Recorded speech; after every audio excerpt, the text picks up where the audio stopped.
Crucially important video today, how to job interview in the new normal. How has COVID changed the job market? How has coronavirus affected the traditional job interview? And what does this new normal look like? How do we take all of that job interview knowledge that you have and integrate it into the world of the virtual interview? This is going to be a content-heavy video, so you may want to grab a notepad. What up, fam? Dr. James W. Stalkup, a.k.a. Jimmy Joe Coltrane. Yo, I'm like the J. Cole of getting you on the payroll. Tons of stuff to learn today, so buckle up, buttercups, and yo, play the dubstep intro.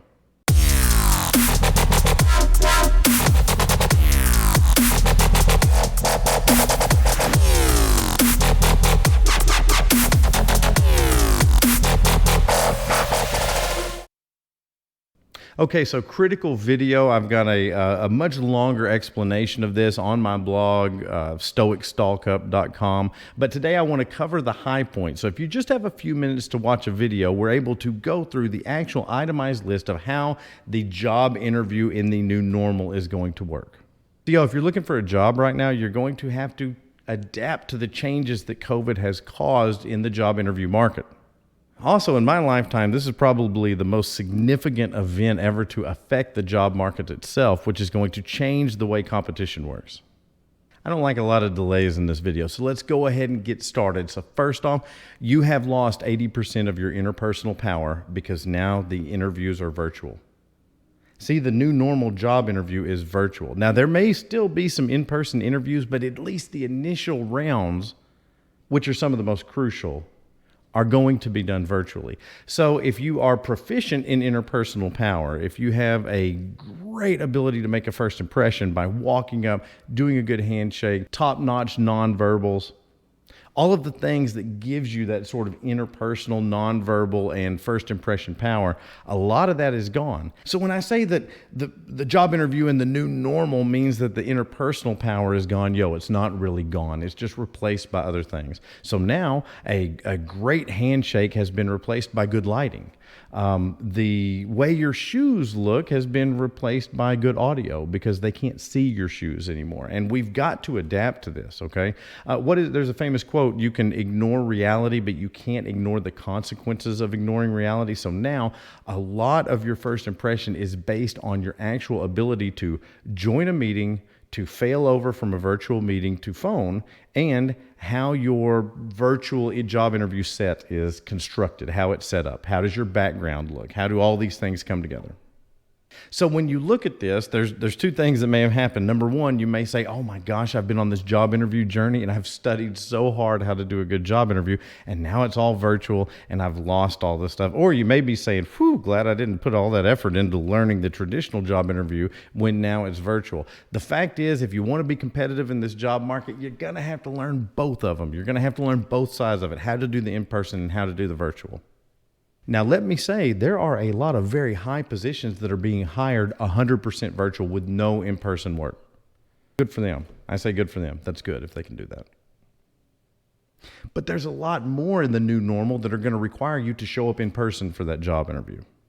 And eventually the new normal kind of becomes the new normal, and things that may not be the best idea are found to be the only way that human beings will tolerate existence. And so they'll do those things.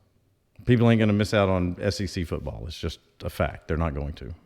So here's an example. Let me give you an example of this. So let's say that you're doing a Zoom interview, right? And there's 10 candidates. So if you turn your phone sideways in a Zoom video, it will increase your impact on the screen. It will actually make your video on their end wider by about a third, right? So that's significant. It also looks more professional because even though you're on a cell phone, it has the appearance that you're on a desktop because the screen layout is now, roughly kind of 16 by 9 as opposed to being vertical on a cell phone. Now, if the other people you're competing against are holding their phones with their hands, if the other people are holding their phones vertically, now you have a strategic advantage. And there's no pre-2020 job interview course that's going into this. So in the interview dynamics course, and the link is in the description, I have a whole lecture on doing the virtual interview. And when I've taught that live, I actually go and show WebEx invites, how to join, the difference between the app and the browser, when to fail over to phone. All of these things are crucial. I know this sounds complicated, but just stick with me and I'll walk you through this. To be honest, you might want to consider taking the whole course so you have it all in one thing. But I am committed 2 videos a week to covering this. I think now is a good time to say click like and click subscribe so that you'll know when those videos come out. So the job interview in the new normal is kind of terrible, right? It's kind of ruined a lot of stuff. No, not actually. There's a lot of things that favor you, and I want to cover them real quick. Number one, it is a lot cheaper to do a job interview now, right? You can do virtual interviews all day long. You don't have the cost of travel, and you don't have the time constraints of travel. There are a whole lot of people who are going to jump up in this world by running out to the parking lot and doing a virtual interview. You can improve your odds by doing many, many more interviews at a much lower cost, right? You can kind of broaden your net as well, because you might be willing to move to California, but you don't have the money to fly to California for a job interview. Obviously, this analogy makes more sense if you don't live in California to begin with, like Florida or North Carolina. This analogy kind of went off the rails, but you get what I'm saying. You can actually interview places that you would be willing to move to, but not willing to fly to for a job interview. Yo, Coltrane, why do you talk about money so much? Because I make videos for people who want to get jobs, and a lot of those people don't have the money to fly around doing job interviews willy-nilly, especially if they feel like their probability of landing a job is very low. But you can literally upstage your competition much easier in this new normal of job interviewing than you could before. Another way to say that is, it is a lot easier for me to defeat someone virtually than it is for me to defeat them in person, because even people who have trained to do job interviews don't understand lighting, don't understand audio, and don't understand a lot of the rules that we talk about. So, I've got some videos coming out that will cover this. The first video, I believe, is called the Virtual Job Interview Set. The second one, and there's also a blog post at Stoic Stalk up for this, is called the something like the Virtual Job Interview Deep Dive. Now, this deep dive one gets into everything, like echo reduction, things like egg crate in your surroundings, how to actually set it up. But the level 1, as I would call it, or the sort of introduction to how to set up a virtual interview set, is going to give you everything you need to know to actually do it successfully. The level 2 one, honestly, is for like nerds. It's for people who want to leave nothing to chance. And I know this is content heavy, but a lot of people aren't going to watch every video that I've made. So let me tell those people, you have to change the way that you answer questions. Let's say that you have taken my course or another course and you've developed personalized content to the top 40 interview questions that you might be asked, the 40 most probable ones. The problem is you have to shorten every single answer for the virtual interview. The obstacle will not tolerate long answers in the new normal job interview. Now, I don't know why this is. I suspect it is because usually when we're interacting with screens, things are fast, right? Long YouTube video has to have some kind of audio track in the background. It has to change camera angles. You watch a Snapchat story and it flips back and forth between different camera angles, so you feel like you're changing Snapchat stories. You have to constantly feel like there's something else going on. It's this dopamine conditioning that technology has given us. So an answer that might be entirely acceptable in person is going to be way too long and thus less effective. So you have to tighten up these answers. Okay, and the next point, and this is unfortunate, is the job interview in the new normal is affected by all of the layoffs, all of the businesses that have shut down, all of the awful things that have happened to the economy. I realize that they are printing money as fast as they can and the stock market is doing well. I've seen the official unemployment numbers. Kind of hard to believe. Sounds a little bit like propaganda. Like when they come out and say we added 1 million jobs last month and half of the people I know are either furloughed or laid off or have lost their jobs, it's very hard for me to believe. And regardless of what numbers you believe, I will say that fewer people have jobs right now than did before coronavirus. This means that the applicant pool for these positions is much, much higher. More competitive. We don't know the number of people who are currently training for job interviews. I like to say that less than 5% of people train. It may be 10% now. It may be 15%. People may be working harder to get the available jobs. But the majority of the content out there does not cover how to become competitive in a virtual type of interview. So this is how you are going to defeat them. And remember, most people who launch into job interview training get a few tips and they don't actually complete it. They don't actually form an entire curriculum. They don't actually seek out answers to all the questions. They hit the high points and then kind of go on with their lives. Are you going to find a job interview book that was published before coronavirus that covers everything you need to know in a virtual interview? No. Therefore, the people who are using those books published before then have a relative disadvantage when compared to you. You have found a source of truth here, and there are, I assume, others who are putting out content specifically for job interviewing in the new normal. Now, I want to cover something real quick. If you have been someone who had natural interview ability, and it may be the case that people who are seeking job interview training now are people who have failed to get a job even though they consider themselves to be good at interviewing. It's kind of like big fish in little pond versus now there's a lot more fish in that pond, so you're not really the biggest fish anymore. But if you have normal job interview talents, then good for you, but there's a good chance you're going to get beaten in the new normal. And the reason is now you may be competing with people who've actually trained a job interview, which is going to put you at the disadvantage. You with the natural talent, you who rolled in there like Zach Morris and said, "Hey, what up, fam? Time to hire me for this job." And they're like, "Oh, look at all the charisma." Now you're in a virtual playing field with people who may know how to do it a little bit better. So if you have a great natural interview, good for you. You've been blessed in this life, but it may be time to train a little bit. So lighting, staging, good audio, knowing how to join, these have utterly replaced the walk up, first impression, handshake, the small talk as you walk to sit down, the manner in which you sit down in your chair, the way you don't let your back touch the chair, the posture, all these tips that myself and others have taught for so many years have been supplanted, or even if they still exist, they've been so superseded by the way the staging is.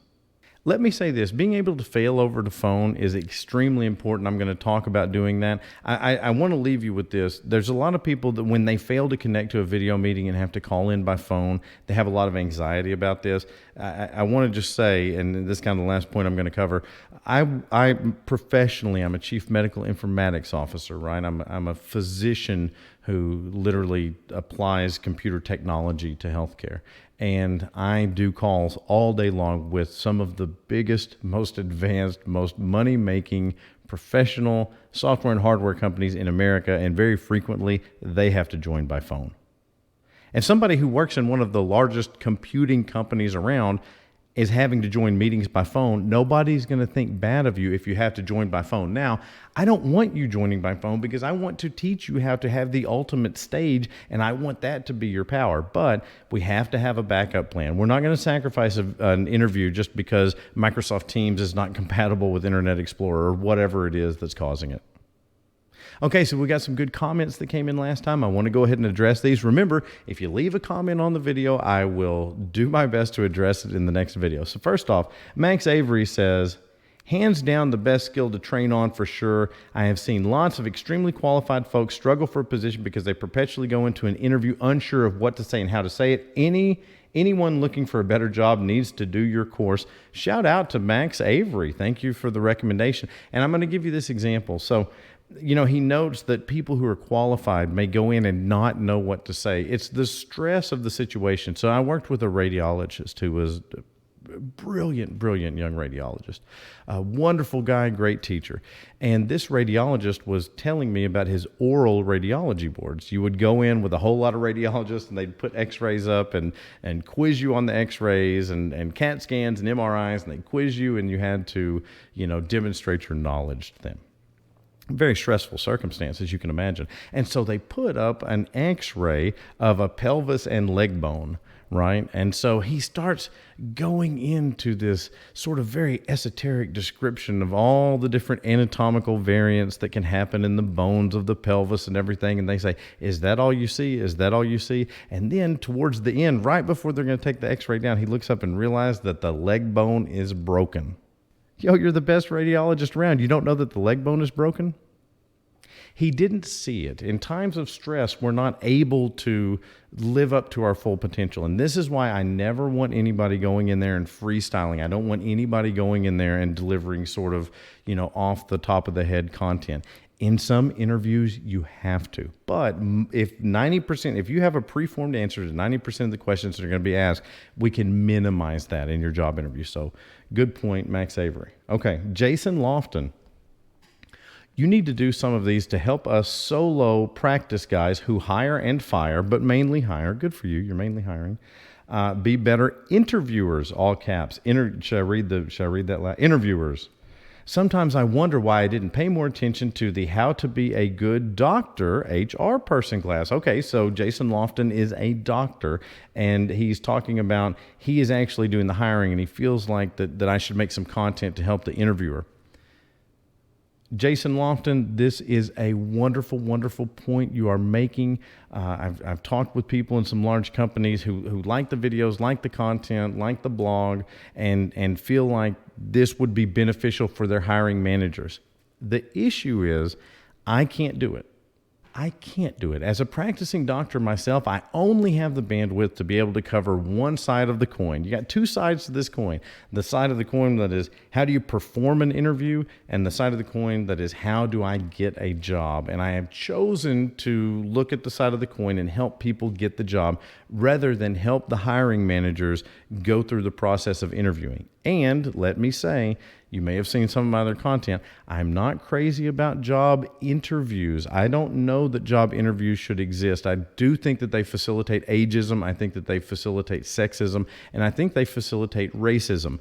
We are literally in an era in which we say you can't ask someone what their race is, but you can demand to see their race in the interview process by looking at their skin tone and making a decision. And I don't like that. I think it would be done much better with ID numbers. Even the name itself, Freakonomics had a great part about bias introduced by naming conventions in communities. So this is a big question.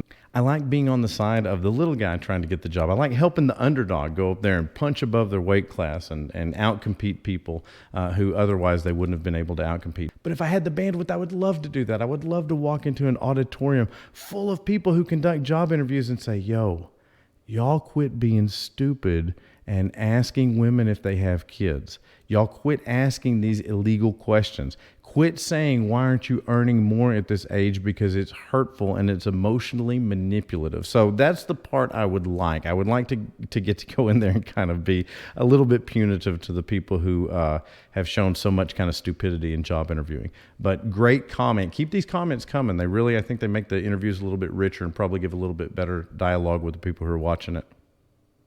Okay, guys, remember, click like and click subscribe. I'm trying to publish 2 videos a week. Check out the blog, stoicstalkup.com, and thanks for watching.